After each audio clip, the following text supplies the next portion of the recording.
Hello and welcome from Wedwordy. We invite you to watch this tutorial with 5 key steps in how to create your custom wedding ceremony script. Step 1. Sign in with your email and password. The app opens in the Composer tab with this panel called Templates. These templates provide you with a convenient starting point for customizing your ceremony script. Click on the secular template, for example. You will see a sequence of the parts for a wedding ceremony. Click on View Sample Ceremony. Here, you can preview a complete script with preset passages that form a secular ceremony. Step 2. Choose a template. Whichever you begin with, you will have access to all features and all content of the app to customize your ceremony script. Choose short and sweet, for example. Let's say you have viewed the sample ceremony and you want to use this template as your starting point. Click on Create Draft, and the app activates the short and sweet template for editing. In this panel, you will see the sequence of the parts, the elements of your ceremony from the processional to the pronouncement. Click on View Draft. In this panel, you can view your entire wedding ceremony script with its beautifully written preset passages and with your names throughout the draft auto-filled from the profile. Upon reading the script, you might decide it is perfect as it is, in which case you would skip to step 5. However, let's go through steps 3 and 4 to learn how to optimize the value of Wedwordy. Step 3. Edit a passage. You can return to the Elements Flow panel or stay here in Draft View to edit a passage. Click Edit, and you open the Editing panel for the poem and reading element. Here is the title, word count, and estimated spoken length of the preset passage. These green dots represent the available passages in the poem and reading element. Click on the dots to toggle between the passages or use the arrows.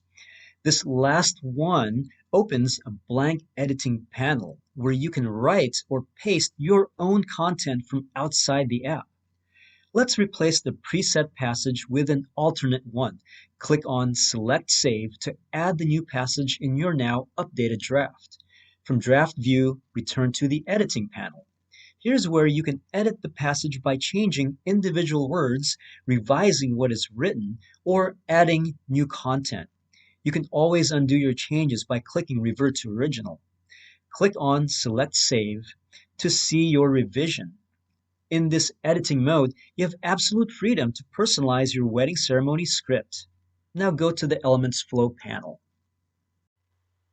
This panel can be used to monitor your progress. The green circles indicate that a passage has been edited and selected. Let's edit this element. Processional has only one passage with an example of the processional order. Type in the names of your wedding party, or if you don't know yet, type in to be determined. Click Select Save and see it updated in your draft view. Return to Elements Flow. The open circle has switched to green. Step 4. Edit the elements. Rearrange elements by dragging up or down. Omit elements by clicking the minus sign. Click Save to retain the new arrangement. Add elements by going to the Elements Library, a treasure trove of more passages you can choose from. Move the element to the desired position in your ceremony and remember to click Save to keep your updated arrangement. Repeat steps 3 and 4 as desired, selecting and editing passages, adding and arranging elements to fully personalize your ceremony. Go to the Viewer tab to see your draft as a file icon labeled In Progress. Click on the file. Note all green circles on the Elements Flow panel. Review your draft in Draft View. If you feel you have finished editing your wedding ceremony draft, then you are ready for Step 5. Click on Save as Shareable Document. This is your complete wedding ceremony script. Download as a PDF or Word doc or format as a Google Doc for further editing and fine-tuning. All you need to do now is share it with your officiant to print and read on your wedding day.